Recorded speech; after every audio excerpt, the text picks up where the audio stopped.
Hi, I'm Jonathan Hafetz, and welcome to Law on Film, a podcast that explores the rich connections between law and film, looking at how law influences film and film influences law. This episode looks at Conclave, the 2024 film that centers around the election of a new pope. Key candidates and factions vie with one another at the conclave until finally a new pope is elected. The film was directed by Edward Berger from a script by Peter Straughan based on Robert Harris's 2016 novel and features an all-star cast including Ralph Fiennes, John Lithgow, Stanley Tucci, and Isabella Rossellini. The film provides a window into the process for electing a new pope, one that we saw in life recently, and an opportunity to explore the legal, historical, and political forces that have shaped it in the past and continue to shape it today. Joining me to discuss the film is Reverend Monsignor Raymond Kupke.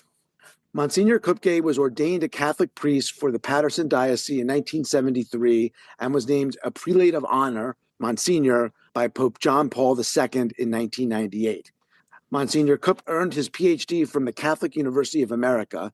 His doctoral dissertation, James J. Norris, An American Catholic Life, focused on the only layman to participate in the debates at the Second Vatican Council. Monsignor Kupke is an adjunct professor of church history at the School of Theology at Seton Hall University, where he teaches general courses in church history, as well as electives in the New Jersey Church, the Medieval Church, the Counter-Reformation, and Vatican II. Monsignor Kupke has previously served as parochial vicar and pastor of several churches in New Jersey, and also as the vice chancellor and secretary to the Bishop of Paterson. He's the author, among other publications, of Living Stones, A History of the Catholic Church in the Diocese of Paterson, and articles in the New Catholic Encyclopedia and the Encyclopedia of American Catholic History. Monsignor Kupke also writes a column on New Jersey Catholic history for The Beacon, the newspaper of the Paterson Diocese. Monsignor Kupke, welcome to the podcast. I'm so grateful you're joining me to talk about the movie Conclave. Thank you. I'm happy to be here. So Conclave gives us a lens into the process for papal succession that I think people are very familiar with at a general level, given the recent election of the new pope for the church. So let's just break down some of the key features and the history behind it. Let's start with, what is a conclave and how did it come about historically? Conclave is a meeting of the cardinals to elect a new pope.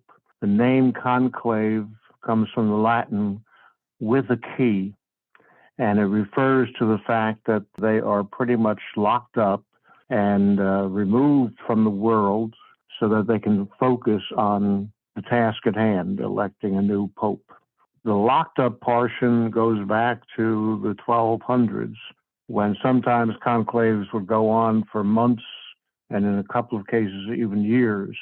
And eventually the Romans got disgusted with the whole process, and so they decided that they would lock the cardinals up until they actually produced a new pope. And so today, is this something that's continued primarily out of tradition, or does this, the conclave and the locking up, still serve kind of a function or a practical value? Well, in the last 100 years, it has been more out of tradition, but it does have, the focus of focusing them entirely on the task at hand. You don't get your cell phones, you don't get to deal with diocesan business. You're not bothered by the outside world. You just have this period to do nothing else but to pray and vote. And the location, the Sistine Chapel, the Apostolic Palace in Vatican City, why that location? It's kind of arbitrary in one sense, and it has not always been there. The conclave of 1800, under emergency circumstances, was actually held in Venice. I think actually on the same island that Jeff Bezos got married on. But in general, it's held at the Vatican because that is headquarters, and it's easier for the practicalities of running a conclave to do it there.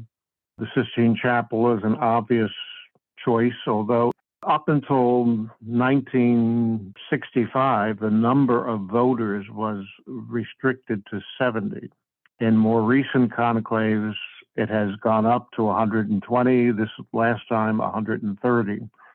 So it'll be interesting to see if the Sistine Chapel continues to be the venue because it's getting harder to fit everybody in there. Interesting. I mean, it's obviously desirable for a host of reasons. Yeah, for dramatic effect, you can't beat the Sistine Chapel. You really can't. And on the number, we'll talk a little bit about the election and how it's done. And the increase of number, those are all cardinals, right? Those are the individuals who... These are all cardinals who have not yet reached the age of 80 on the day that the Pope dies. And after 80, they no longer can. Once they hit 80, they are no longer admitted to the conclave. So of the ones that voted for Pope Leo, there are already 2 that have aged out since then. Has that always, or some form of age requirement, always been there? I mean, I assume it wouldn't have been 80 in the centuries ago, but has that always been a requirement? The 80 rule goes back to Paul VI, who was the Pope in the 1960s. And basically, the modern medicine and everything else, people were living longer. And I think there was some sense that the conclave was becoming a gerontocracy, possibly. So he is the one who created the regulation that once you hit 80, you no longer participate in the conclave. It also gave them the opportunity to continue to create younger cardinals from around the world without having to worry about pushing out some of the older men. That's very interesting. I mean, and slightly off topic, something we're grappling with in our political institutions and legal institutions in the United States, where, a lot of talk about the gerontocracy, but there seems to be there's no 80 or over rule. So it seems, like a sensible form. If all the cardinals participated today, the breakdown between the under 80 and the over 80 is almost equal. So you'd be adding 100 additional cardinals over the age of 80, one of whom will celebrate his 100th birthday in September. And these cardinals, all of these are, the cardinals form part of the College of Cardinals, and they all participate, with the exception for those who've aged out. Yeah, there might be 1 or 2. For example, this most recent conclave, there was one cardinal from Spain who was unable to make it because of health. Even though he was under 80, his health was so difficult that his doctors would not let him go to Rome for the conclave. But basically, it's everybody who was under the age of 80 on the day the conclave opens. And how is the deans of the college selected? And what role does the dean play in papal selection, the dean of the College of Cardinals? The college is divided into 3 groups: the cardinal bishops, the cardinal priests, the cardinal deacons. This is a reflection of the clergy of Rome 1,000 years ago. So the cardinal bishops are the senior group. There's about 10 of them. And when a dean dies, they vote among themselves for a new dean, and the Pope then confirms it.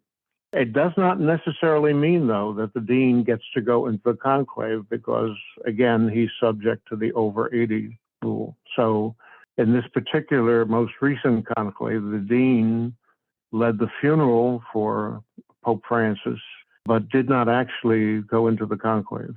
Because of the age limit. He was over the age, yeah.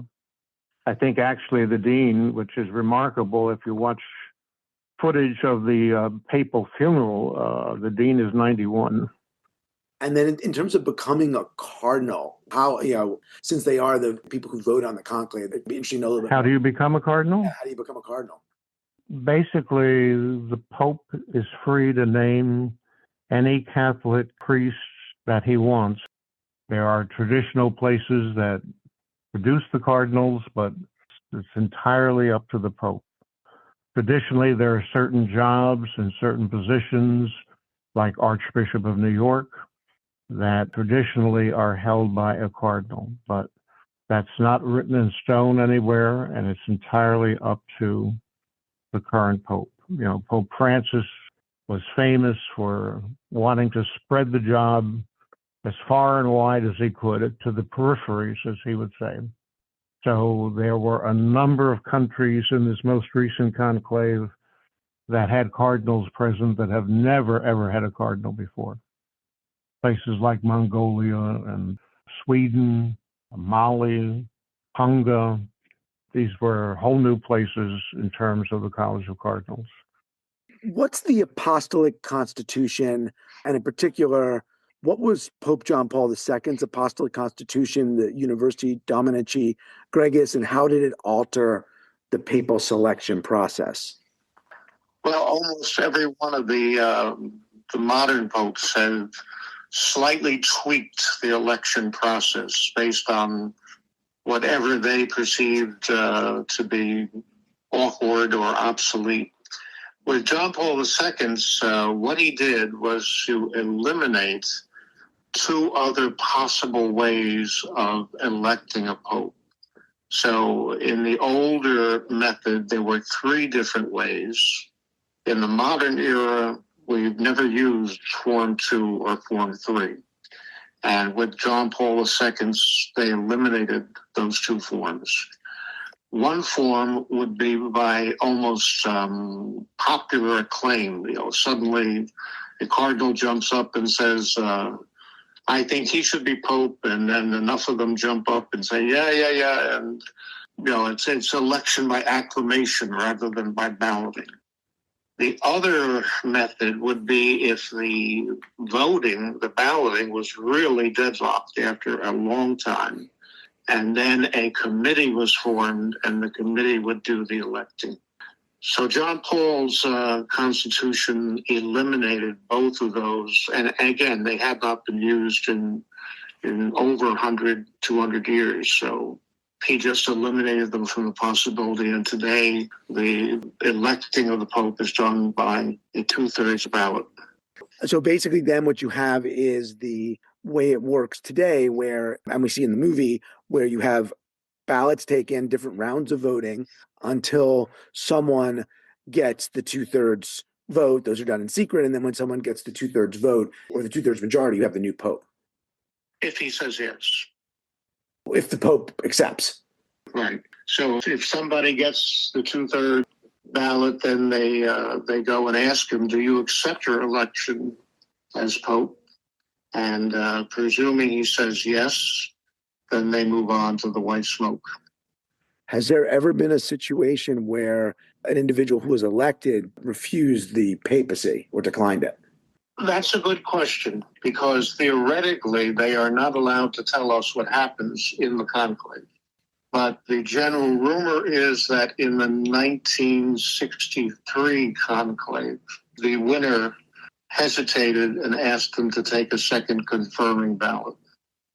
So it exists in theory, maybe that it happened in practice or something like it one time, but there is the formal requirement of acceptance, and at that point you have the new Pope. Yeah, there's a heavy emphasis on saying yes. Usually there's an exhortation before the first ballot, and one of the points is that, if you're elected, please say yes. So the movie centers around, well, it's a number of different characters, but one of the main ones is the Dean of the College of Cardinals, played by Ray Fiennes, who organizes the conclave. And there's some question about whether he has ambitions himself to become the Pope, or if he does, whether, he even is aware of them himself. You should be careful, Thomas. Your own ambition has not gone unnoticed. This might be seen as a tactic to blacken the name of a rival. Well, that's a despicable accusation. Is it? I wonder if you really are so very reluctant to have the chalice passed to you. I shall pretend this conversation never took place.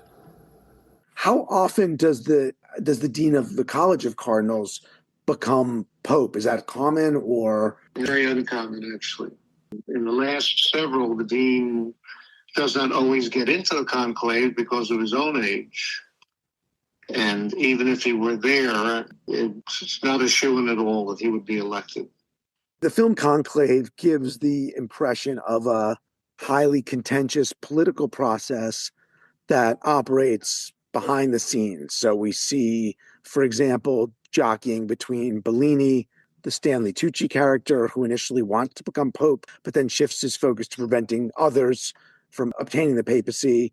Tremblay, the John Lithgow character, sort of ever ambitious. Tedesco, played by Sergio Castellito, the conservative candidate who also insists that the new pope should be Italian. There hasn't been one in 40 years. Adeyemi, Lucien Mismati, who's the cardinal from Africa, who there's support for, but then discovered he had fathered a child in the past. And so there's kind of a heated but intense interchange at one point between Bellini, the Stanley Tucci character, and Thomas Lawrence, the Ray Fiennes character, about what the conclave is. I thought we had your support. If we liberals are not united, Tedesco will become pope. You have no idea how bad it became, Thomas. The way he and his circle attacked the Holy Father towards the end. The smears, the leaks to the press, it was savage. He fought him every single day of his pontificate. And now that he's dead, he wants to destroy his life's work.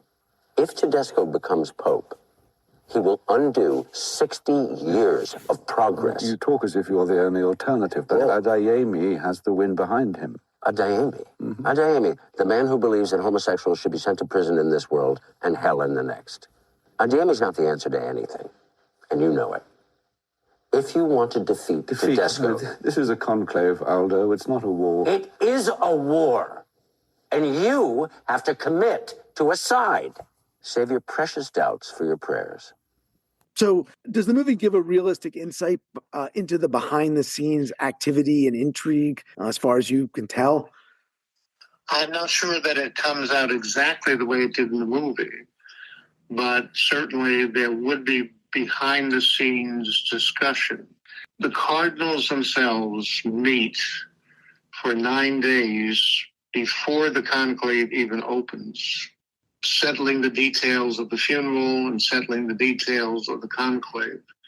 So in that process, they get to meet each other and size each other up.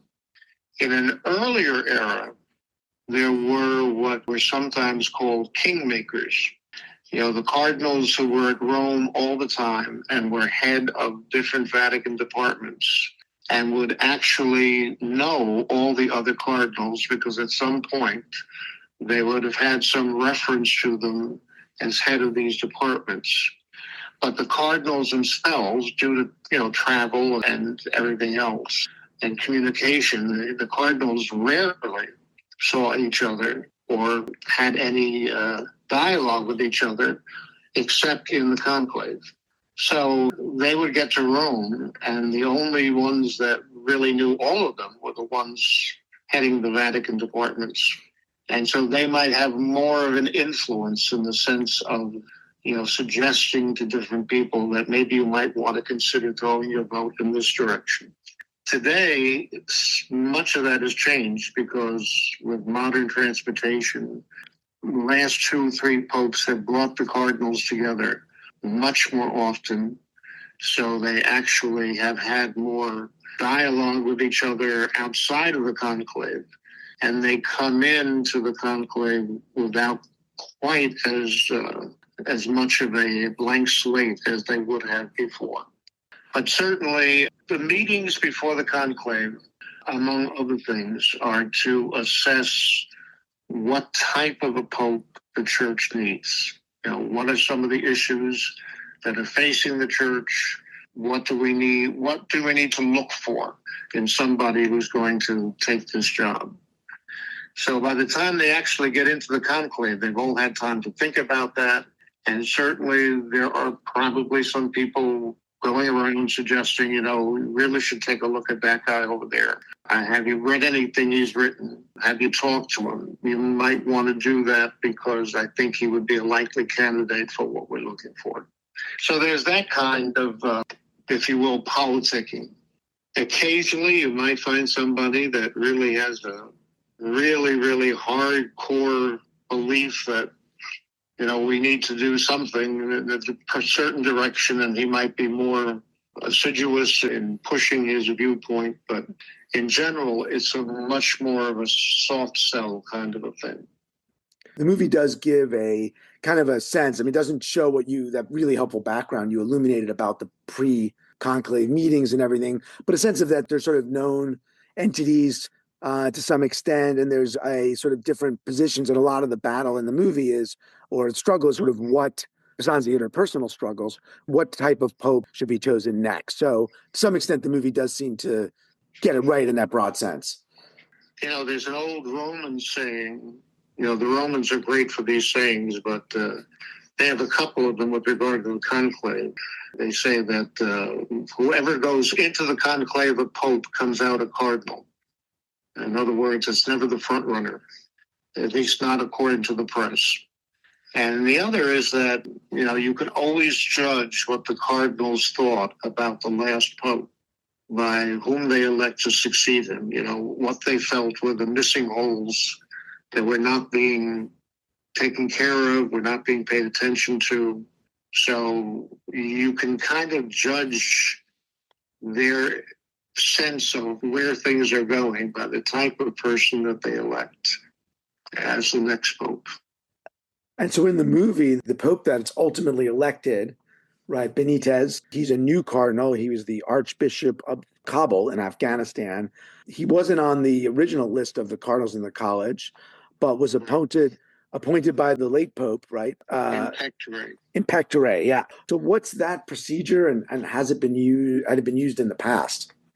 They play around with that a little bit in the movie.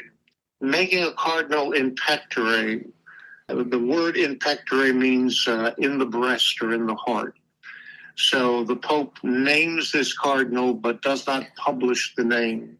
Very often that happens because of the particular situation the man finds himself. Several of the last popes named cardinals in pectore from behind the Iron Curtain, back in the days when that was an issue. But you only become a cardinal, you only actually take up the responsibility if the Pope eventually publishes the name. And when he does, then you take up your rank from the time he made you in pectore. So there have been several occasions where the Pope has named a cardinal in pectore from China, for example, or from former Yugoslavia, from Ukraine, and just not published it for the sake of the safety of the individual. And then later on, when things were more opportune, he would publish it. But a couple of them have never been published, and so we have no earthly idea who they were, because the Pope went to his grave without having ever actually published it. So the situation in the movie is a little bit out of sync in the sense that the gentleman from Kabul is suggesting that it was published, but nobody knew about it. And that's probably not the way the thing is meant to be used.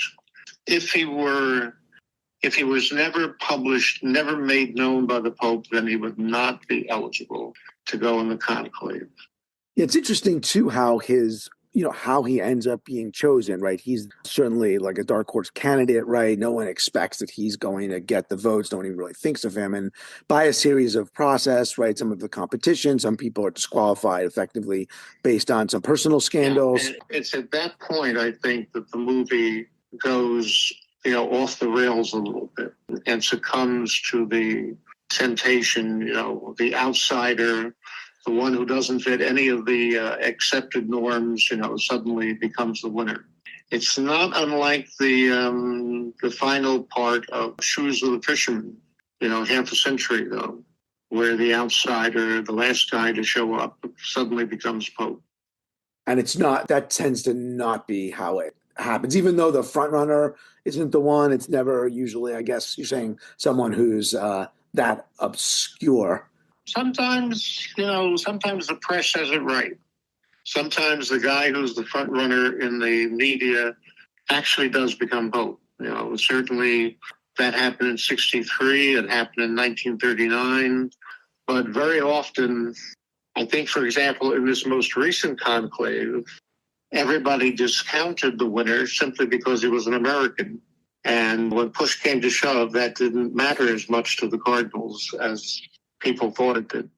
Yeah, it's interesting to see how you kind of read about it, certainly for me as a kind of an outsider, and just to see, who's picking who, why, and then very interesting to see how it turns up. He rather quickly put together a winning majority, even though the American press thought they would never elect an American. So it was a surprise to see him come out on the balcony. But he has, one thing that the Americans in general usually do not have, and that's the gift of languages. Right, and the experience in South America. Yeah, but he could also get out on the balcony and speak in Italian, Spanish, Portuguese. Most of the Americans up till now have not had that facility. We're kind of notorious for, we speak English and everybody else does too.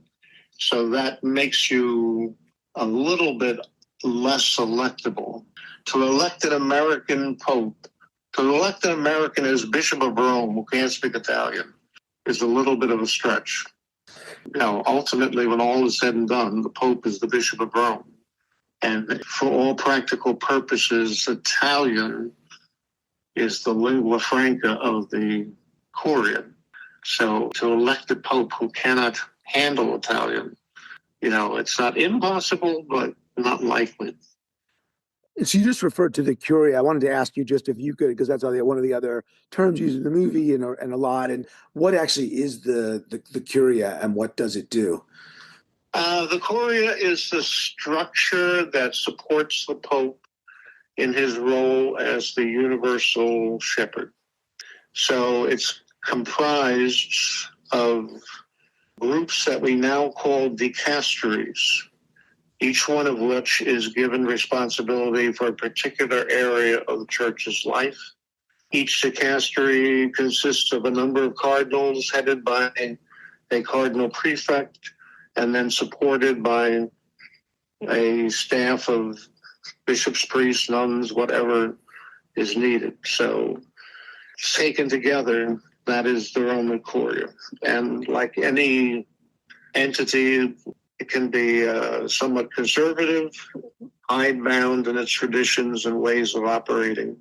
But at the same time, the Curia can be used by the Pope to affect his agenda, what he thinks needs to be done.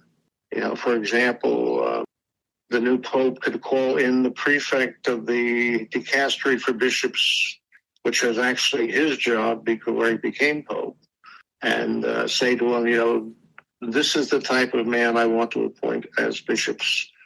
Find me candidates that look like this. Find me candidates with this kind of background. So it's kind of a critical piece of the papal governance structure. Right. John the 23rd, who was Pope, from 58 to 63, famously responded to a reporter's question. The reporter asked him, how many people work in the Vatican? And he was looking for, a number. And John's response was about half of them. And, I think that probably is a description of every institution like that. I'm sure if you went into the federal government in the United States, you would find people there who have been entrenched in jobs for decades and either are very, very good at them and almost indispensable, or who are just, hangers-on that have managed to work the system. One of the other important characters in the movie, just want to talk about her for a minute, Sister Agnes, played by Isabella Rossellini, has a very important behind-the-scenes role in the succession process. So what is the group of sisters that's around the Vatican, and what role do they play generally? It's probably a changing situation as the Curia begins to employ more women, particularly nuns, in higher ranking positions in the Curia. It's going to be interesting to see how that develops.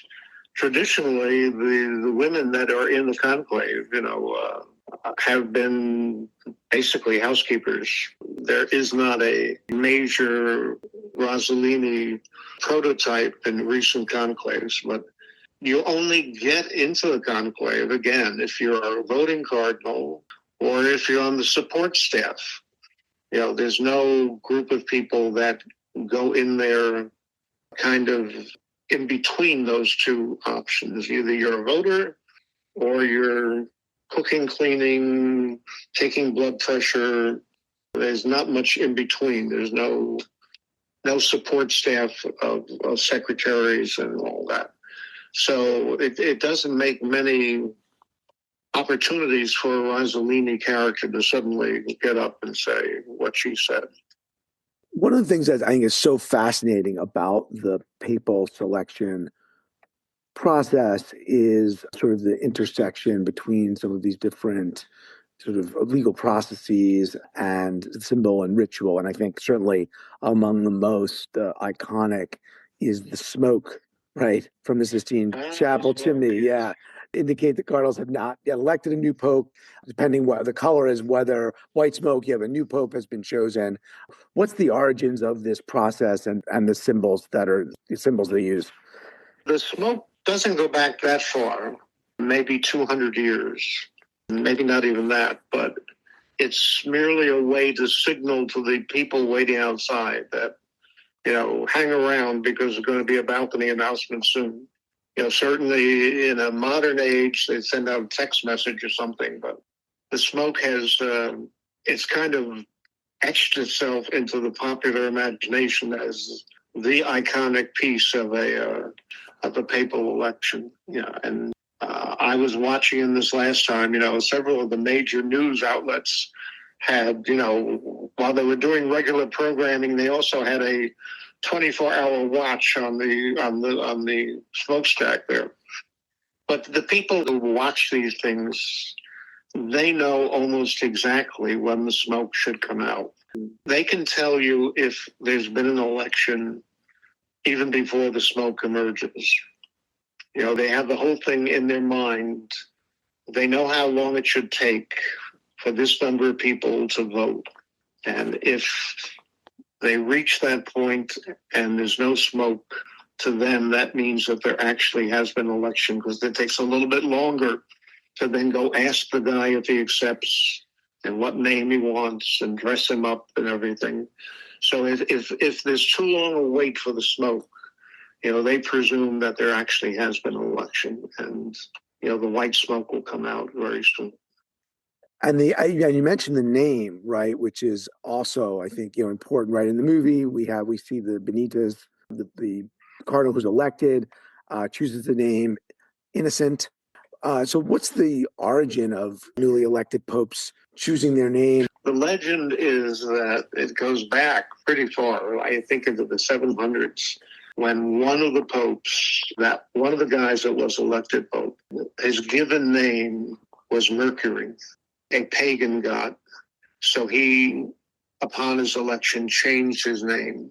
And it has been pretty much the custom, although not entirely, but almost always, the Pope takes on a new name, both as an indication of the new identity that he's taken on, but also sometimes by choosing the name, he can give a signal as to what his priorities are going to be. The new Pope, choosing the name Leo, the last Leo, at the end of the 19th century, Leo the 13th, was considered to be a avant-garde figure who redirected the church to the needs of the common man, the worker versus labor versus management struggles that were going on, labor unions, strikes. He became concerned and involved and spoke out about all of those issues in a way that previous popes had not, and in many ways helped to maintain the status of the working man within the life of the church.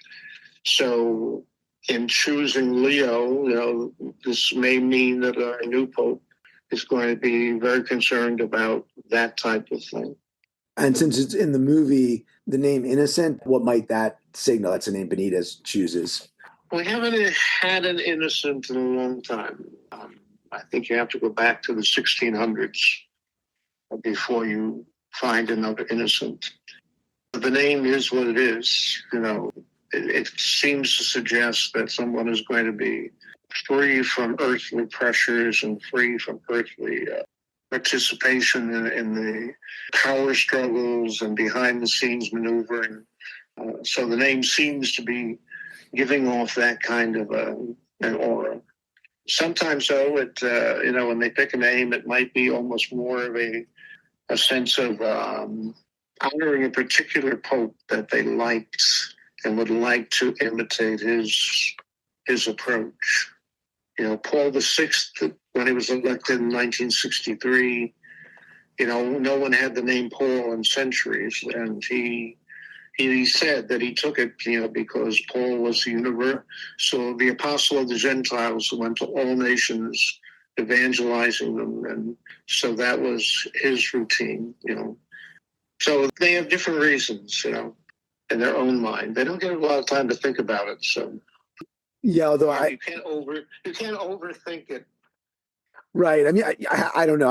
I'd have to, maybe I would assume that those that go in knowing they have a kind of a chance and are interested in becoming Pope have probably thought about it. Certainly, depending on who it is, I think that's a reality. I think, John the 23rd was elected in 1958. It was a very small conclave. It's the last conclave when the over 80 rule was not in effect. So it was a small conclave, just 51 men, and many of them were old. I think Cardinal Roncalli, decided in his mind it was going to be an Italian one more time. And he kind of looked around at the other Italians and said, oh my God, it could be me. So he had a little time to say, well, if I'm elected, what name will I take? Sometimes you get a little bit more time to think about that. Other times, it comes as a surprise, and you just kind of like. That's in that case, that's a big decision to make in a short amount of time. At one point in the movie, I think one of the more important moments, Cardinal Lawrence, the Ray Fiennes character, addresses the other cardinals, the conclave, and is talking about what might be needed from the new pope. Let me speak from the heart for a moment. St. Paul said, be subject to one another out of reverence for Christ. To work together, to grow together, we must be tolerant. No one person or faction seeking to dominate another. And speaking to the Ephesians, who were, of course, a mixture of Jews and Gentiles, Paul reminds us that God's gift to the church is its variety. It is this variety, this diversity of people and views, which gives our church its strength. And over the course of many years in the service of our mother, the church, let me tell you, there is one sin which I have come to fear above all others. Certainty. Certainty is the great enemy of unity. Certainty is the deadly enemy of tolerance. Even Christ was not certain at the end.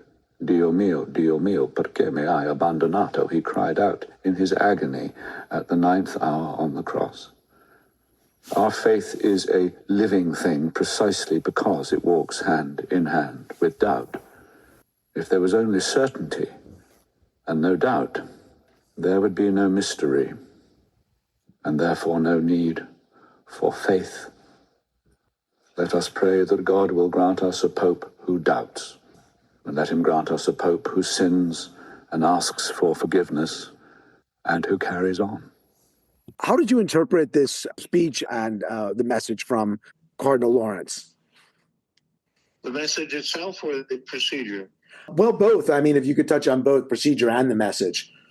Yeah. Again, the cardinals take an oath that they will not talk about what goes on in the conclave.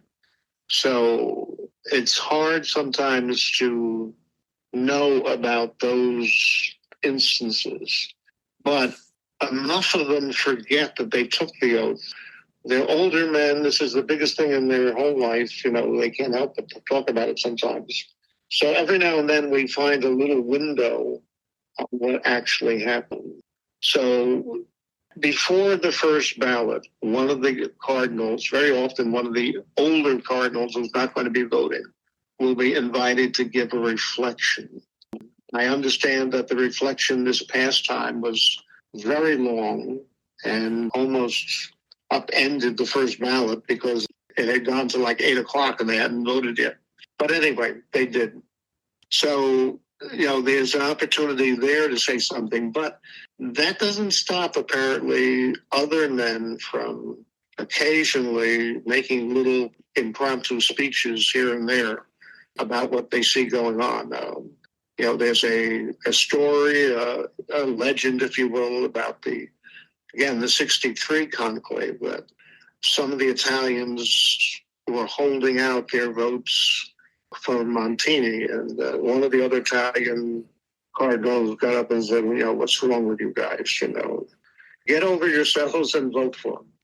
So who knows, how that, there's no formal spot in the description of the conclave for that to happen, but does it happen? I would say, almost certainly. We know it did in the 1903 conclave.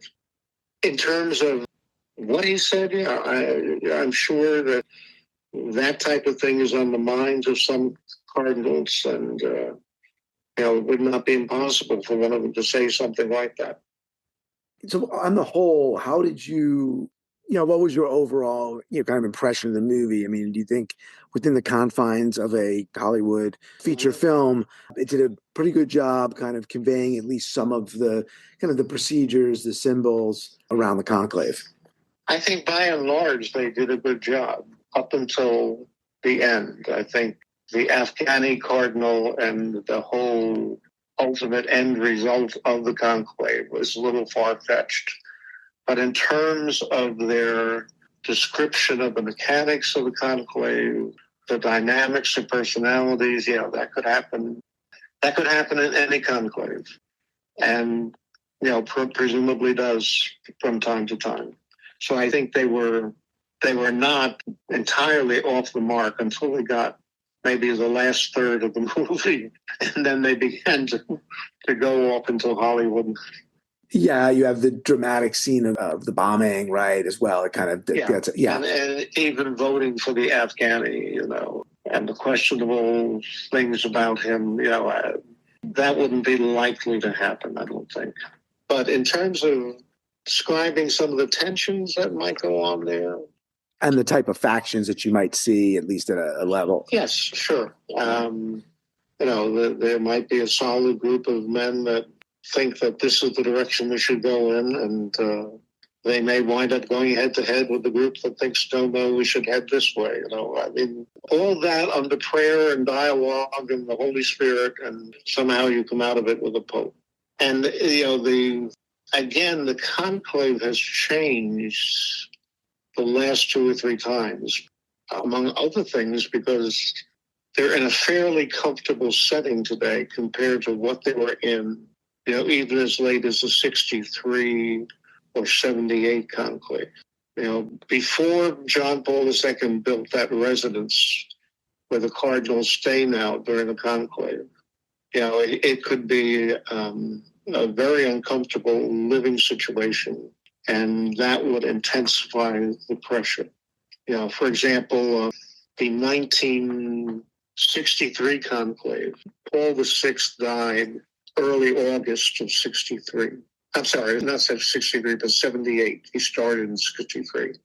So Paul VI died in August of 78, which meant that the conclave started, around Labor Day, which is the hottest time of the year in Rome, and locking them all up in makeshift bedchambers in the palace.